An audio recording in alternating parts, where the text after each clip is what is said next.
amigos televidentes, muy buenos días. Gracias por acompañarnos. Esto es Cicatrices, historias que marcan. Hoy con un tema que seguramente muchos conocerán de casos como este, ya que se ha vuelto recurrente. Se trata del abuso de menores de edad por parte de quienes ejercen la función de conducir el expreso escolar o colegial.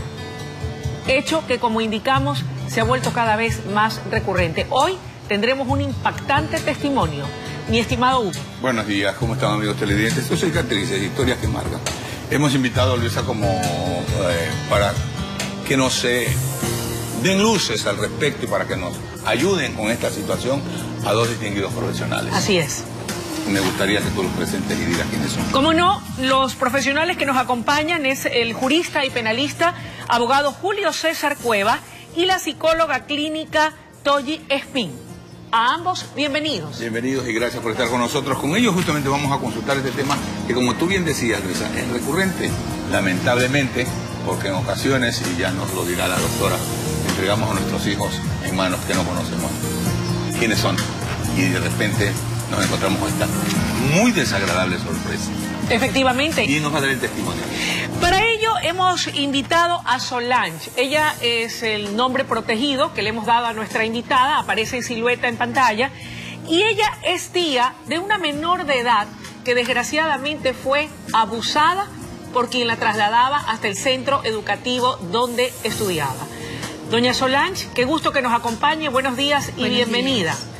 Cuéntenos hace cuánto ocurrió este penoso hecho y cuáles han sido las consecuencias del mismo, en qué situación se dio. Gracias, sí, mire, esto alrededor de, estamos hablando del año 2015, el año pasado, se dio cuando ella estaba en clases. Ella estaba en clases y obviamente esta persona la transportaba en el expreso.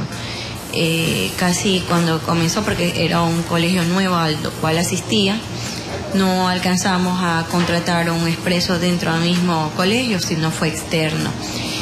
Y de ahí esta persona era quien le hacía el expreso escolar y al parecer cuando sucedió todo esto le dio una bebida cuando ya antes de irla a dejar. Al parecer tuvo que haber salido temprano porque cuando la fue a dejar fue a la misma hora a la que la dejaba siempre, entonces nunca nos pudimos dar cuenta en un desfase de horario porque era a la misma hora a la que la dejaba. ¿Siempre tenía ese horario? Sí. Por lo tanto, a ustedes no les preocupaba el horario. Sí, porque claro. Lo hacía lo máximo se demoraba unos 10 minutos adicionales. Por ¿Cómo tráfico. conocieron a este tipo? Cuando mis papás contrataron al expreso, como no había expreso, habían 3 personas que hacían el expreso escolar. Entonces, como mis papás también son mayores, a ellos no quisieron contratar ninguna persona joven, sino una persona que les llamaba aparentemente un respeto. Les llamó la atención a esta persona mayor y procedieron a contratar a este señor. ¿No era la única niña que trasladaba? No era la única niña. ¿Tenía muchos niños? Sí, eran varios niños. ¿Cómo se da cuenta usted, Solange? Porque la persona que me ayuda en la casa me dijo que no le había venido el mes. Entonces el primer mes pensé que era algo normal, de un retraso por la adolescencia. La niña ya menstruaba, es lo que usted quiere decir. Sí, así es. Y en el segundo mes fue que me llamó la atención y procedí a hacerle el segundo mes de suspensión, digamos, que se dio cuenta que no menstruaba. Así es. Quiere decir que la niña es madre en estos momentos. En estos momentos sí. Ya. Dígame una cosa, ¿y el hombre que abusó de ella, qué edad tenía? Alrededor de 80 años. ¿Y ustedes lograron tomar acciones en contra de este sujeto? Sí, claro. Al principio, obviamente, en la fiscalía y en los lugares donde fui inicialmente a poner la denuncia, me dijeron que no era un delito flagrante y que no se podía hacer solamente poner la demanda, pero que no podía meterlo preso. Pero está preso. Eso lo vamos a consultar con el doctor Julio César Cueva, justamente, que es un penalista muy reconocido en nuestro medio. Pero primero la doctora Toyi. Toyi, ¿cómo está? Mucho gusto. Gracias, buenos días. Es un gusto tenerla con nosotros. Gracias, igualmente. Toyi, el entorno. ¿Qué es lo que tenemos que hacer? ¿Qué nos dice el entorno? ¿Cómo lo reconocemos? ¿Cómo hacemos para saber qué puede pasar con nuestros hijos? Que lo entregamos supuestamente, entre comillas, en buenas manos. Y el resultado lo estamos escuchando de Solange. Bueno, más que trabajar con el entorno, hay que trabajar es con los niños en casa. Una de las tareas que como padres tenemos es la responsabilidad directa que eso implica con nosotros, ¿no? Justo en esta semana he estado trabajando con muchas familias y de muy cerca, justamente tratando estos temas de abuso sexual, animándolos a ellos, afirmándolos y empoderando también el trabajo que como padres tenemos, ¿no? Es importante acercar esta información que los niños tienen que saber a temprana edad con respecto a la educación sexual. Muchos padres ignoramos el hecho de cómo educar, cómo informar, a qué edad tenemos que informar. Todos los días tenemos que estar educando desde los primeros años de vida, ¿no? A través del juego, con los más pequeños, pero siempre la educación sexual no en función de relaciones sexuales únicamente, porque a veces malinterpretamos este tema de la educación sexual. La educación sexual tiene que ver con el cuidado de nuestro cuerpo. No convertirla en un tabú. Así es, ¿no? Y más que el hecho de poder de pronto horrorizar, los padres a veces se horrorizan cuando tienen que hablar estos temas porque no ha sido común hablarlos con las familias parentales, pero hay que trabajar el tema de la información y acercarles. Por ejemplo, decirles cuán importante es que su cuerpo es sagrado, es el templo de Dios y hay que cuidarlo y no permitir que nadie lo toque ni nosotros tocar a nadie, ¿no? Porque este tema pasó ahorita en el Expreso, pasan en la escuela, pasan en los baños, pasan en todas partes, pero no es el ambiente es muy agresivo, es hostil lo que estamos viendo. Las personas que se acercan a ellos son personas que no tienen buenas intenciones, pero tenemos que trabajar con los niños en casa. Yo tengo una pregunta para el abogado Julio César Cueva, que nos acompaña esta mañana. Doctor, buenos días, bienvenido. Buenos días, gracias. ¿Cuál es la sanción que contempla la ley en este tipo de casos? Estamos hablando de un adulto mayor de 80 años que de hecho abusó de esta menor de edad, cuya tía nos viene a contar hoy su testimonio. Bueno, de los antecedentes que conocemos del caso, considerando la edad de la menor en el momento en que se comete la infracción, las circunstancias en las que se da, estamos hablando de que él tenía el deber de custodia de la menor. ¿Eso es agravante, doctor? Implican necesariamente la imposición de una pena inicial de 22 años. La violación como tal tiene una pena de 19 a 22 años. Cuando la persona que comete la infracción tiene el deber de custodia de la víctima, automáticamente son 22 años. Pero en este caso se incrementa 1/3 la pena porque existen 4 agravantes.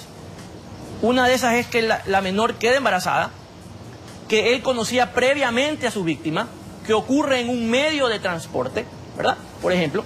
Ya ahí tiene usted tres elementos agravantes, claro, que exigen el incremento de la pena en 1/3. La pena que esta persona debería tener es de 29 años, 4 meses. De hecho, hace 2 días, en unas circunstancias muy parecidas, un tribunal penal en Quito condenó a un padre a 29 años, 4 meses. El hecho de que sea un adulto mayor no le obliga a cumplir su pena en arresto domiciliario, porque nos indica la tía de la niña agraviada que de lo que conoce ella se encuentra ya en la penitenciaría del Litoral. Pero además dijo que le habían dicho inicialmente, Solange, que no se podía hacer nada para era un adulto mayor. Cuando recién puse la demanda. ¿Cuán cierto es eso, doctor? No, a ver, existe una equivocación porque se piensa que las personas adultas mayores deben de cumplir las condenas en arresto domiciliario. No, el arresto domiciliario es una medida cautelar. Ya. Es decir, mientras dure el proceso de investigación en subsidio de una prisión preventiva, no, en subsidio de una prisión preventiva cumple usted arresto domiciliario. Pero una vez que usted es condenado debe ser trasladado al centro de rehabilitación social, en donde de acuerdo a la ley deben haber lugares y la estructura específica necesaria para cuidar a estas personas que obviamente por su edad pueden tener problemas de salud. Correcto. Pero las penas se cumplen en los centros de rehabilitación social, por un lado. Por otro lado, de lo que escuché a la señora, lo que ha ocurrido es que, y es comprensible, la familia al detectar el delito, la desesperación de ellos y la indignación es que lo quieren meter preso inmediatamente, y de lo que entiendo que la respuesta de Fiscalía, que aunque pueda no gustarnos, es la correcta. Si ella lo descubre, lo que entiendo, a los 2 o 3 meses de cometida la infracción, ya no hay flagrancia, y por lo tanto no puede ir la autoridad a detenerlo, procesarlo, ¿verdad? Sino que hay que presentar la denuncia, investigar, hacer el proceso de investigación, y una vez concluido formular cargos, pedir la prisión preventiva que en razón de la edad se convierte en arresto domiciliario y con una condena, cumplimiento en un centro de rehabilitación social. Bueno, está claro entonces, amigos televidentes, lo que ha señalado el doctor Julio César Cueva en lo que tiene que ver con lo que a jurisprudencia trata, Luisa. pero también está claro lo que nos dice la doctora Toyi, y a eso yo le quiero agregar, que no es el entorno, dice Toyi, sino cómo nosotros eduquemos a los niños, pero yo agregaría, y Toyi no me dejará mentir, que generalmente en estos casos el enemigo está en el entorno, en nuestra familia o en las personas que conocemos o conocen a nuestros hijos. Muy cierto, y qué importante es, como en el caso que hemos escuchado esta mañana, no aceptar nada de extraños e indicarle a nuestros hijos que ese no es ni su papá, ni su mamá, ni su hermano. Si la niña no hubiese aceptado la bebida de esta persona que le ofreció, probablemente otra sería la historia. Y algo que con esto concluyo indudablemente, cuidado, el enemigo puede estar en casa o en nuestro medio. Esto es Cicatrices, historias que marcan.